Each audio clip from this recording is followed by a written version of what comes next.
Hey everybody, TheEmeraldDragonette here, and in case you didn't know, I am almost done with my first year of high school. So as now I'm officially an expert on this whole high school business, I thought I would share my expertise with you, the people of the internet. Disclaimer. These things apply to my high school, but you know, most high schools in general, I'm pretty sure. I tried to make it very non-specific, and let's get right into the video. High school is the best. Going to high school is the beginning of the end. You're almost there. You've almost achieved your independence. And at least at my school, you have an open campus, so you can see all these cool things. You can go around. You have more choice over your classes, and you can hang out with your older brother. Kidding, obviously. Funny joke. Number 2, high school is the worst. You don't get to choose as many classes as you want. There's only you have to take a lot of classes if you want to graduate or get into a college. There's so much more homework and so much more stress. After school activities are a lot more intense, and it takes up a lot more of your time.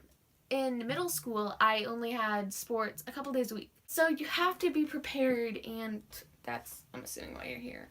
But just be ready for a lot more homework and quite a bit more stress. Number 3, be organized. Knowing where your things are, knowing what classes you have, knowing where your classes are, knowing what materials you need for each class, knowing when you have to turn things in, when you have to give things back to the library or back to things you borrowed from. Oh my gosh, it is so much worse in high school. There's so many more due dates, so many more things you need to remember for tests and everything. Abby, you don't do any of these things. It's not important.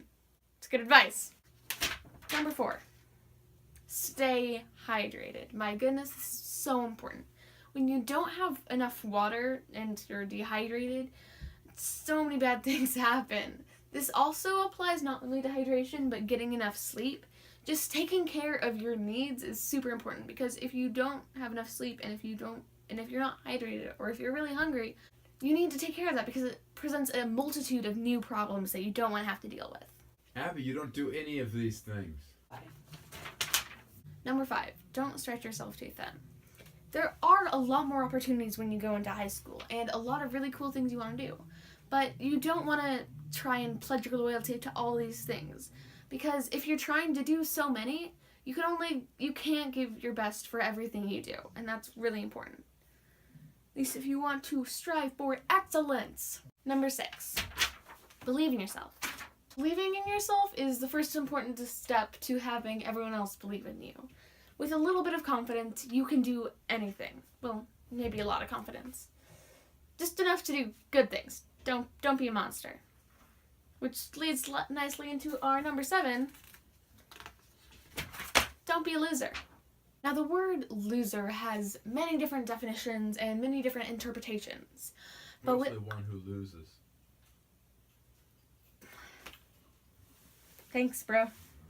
Just going on a nice, happy time. But what I mean when I say don't be a loser is just don't be a jerk. Don't make other people feel worse about themselves, and don't make yourself feel worse about yourself. It's okay to fail every once in a while. It's actually good. It's the first attempt at learning. Everyone else is having a hard time too. And if you're not, then you're the lucky one. So don't be mean to the people who aren't having a good time. And that is all for this episode. I hope you enjoyed this format. It was a nice little change from what I normally do, and I think I liked it. Hiram, thank you for your help. But I really hope you guys enjoyed this video, and I will see you guys next time. This is the TheEmeraldDragonette signing off. Bye! Don't forget to like, comment, and subscribe for more posters and bulletin boards! Abby, you don't do any of these things.